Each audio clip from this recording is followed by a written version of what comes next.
Hello, I'm Daniela. In today's video, we're going to make faux Halloween tickets, the kind you might see at a country fair long ago. They're great ephemera to use in your junk journals or even greeting cards. It's really just a cute little touch that makes it special. I showed a little bit of this in my video on my autumn art journal.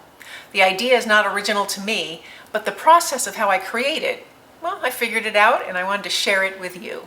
So let's get started. So here are the tickets that we're going to make today. These are made with orange cardstock. You can see different sizes, whatever works for you. They're great for junk journals or to use in collage. Here's just a couple that I made. They're reminiscent of old-time tickets when you'd go to a fair or even a movie theater. So let's get started. So since we're doing a Halloween theme, I went through my papers, my cardstock, because I wanted something that's just a little heavier than paper. And I have a couple of shades of orange, which I've shown you, and then a yellow and this craft paper. I love the craft paper. I can pick up colors with colored pencil or marker to really embellish these. So the first thing you want to do is select your color, cardstock, and then cut it into strips. Now I've already cut them into strips. I'll show you against this yellow background. There's 2-inch, 1.5, and 1-inch strips. It really depends on the size of your journal and what you want. If I was making a smaller, thinner journal, probably use a smaller size. And then all these. So once you have your strips all cut out, I like to take an extra piece here. You can use a ruler instead, but I find this is just a quicker method. And then I just fold the strip right in half. And this will help me make the individual tickets. And then from here, I can decide if I want the ticket to be this long or a third of this. And this is a nice length. This allows there to be 4 tickets on each strip. That'll be approximately where each ticket will go. If I wanted less length tickets, I'd take another strip just to use it. And then I would just kind of eyeball how long I wanted each ticket to be. Fold back and forth over itself. These are not the tickets I'm going to stamp on. They could be, but I like to start with just a flat piece of paper.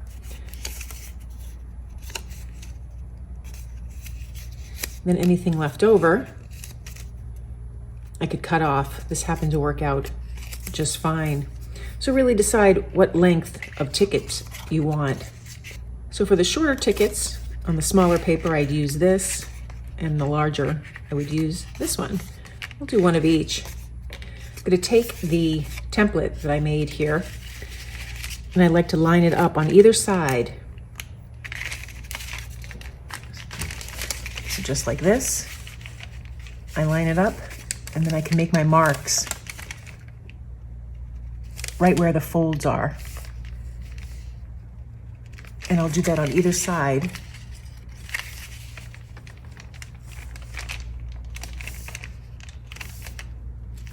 Of each one of the tickets.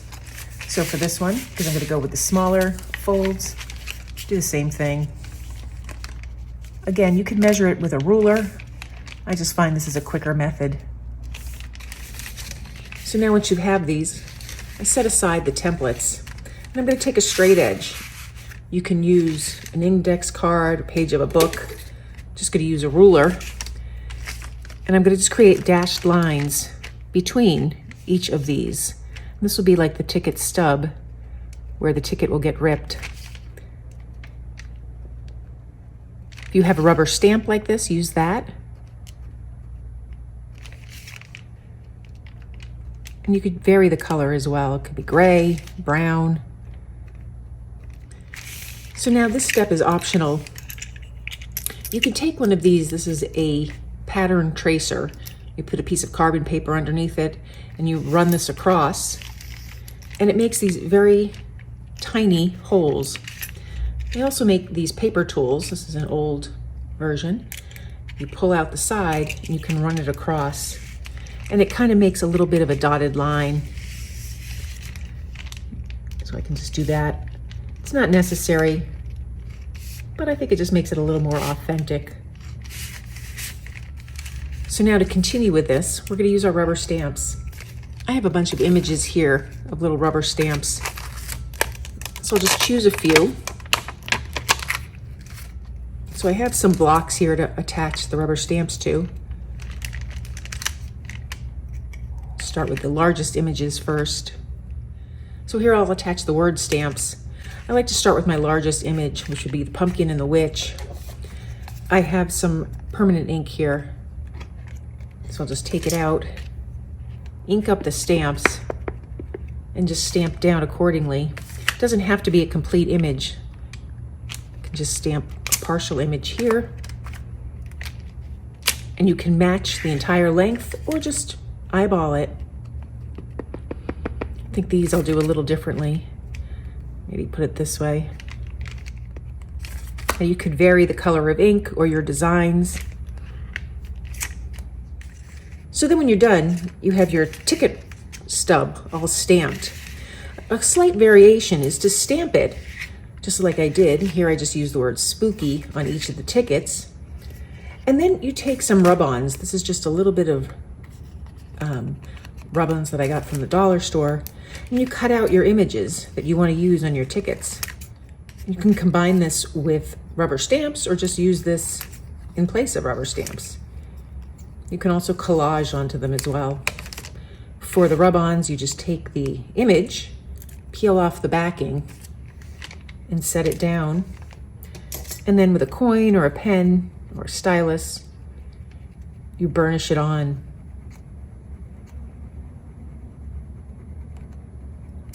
Rub all over the image, and then when you peel off the acetate on top, you have that image. So I'll just complete this to show you how that would look if you were to go that route. And then when you're done, if you use the rub-ons, or you can use stickers, you get this effect. Either way, you have your tabs, and you're ready to start creating them into tickets. So at this point, we're gonna make the little edges around the areas where these lines intersect the edge. So that's one of the things that makes this ticket look realistic, is this little shape. To make that shape, you're gonna need a circle punch. You can cut it out with scissors, but if the ticket area you're working on is narrow enough, you can just use a hole punch. Just eyeball it and create that punch approximately the same depth each time, all along the edges where it meets and the top and the bottom. For the ones that have a larger width, I like to use a larger punch.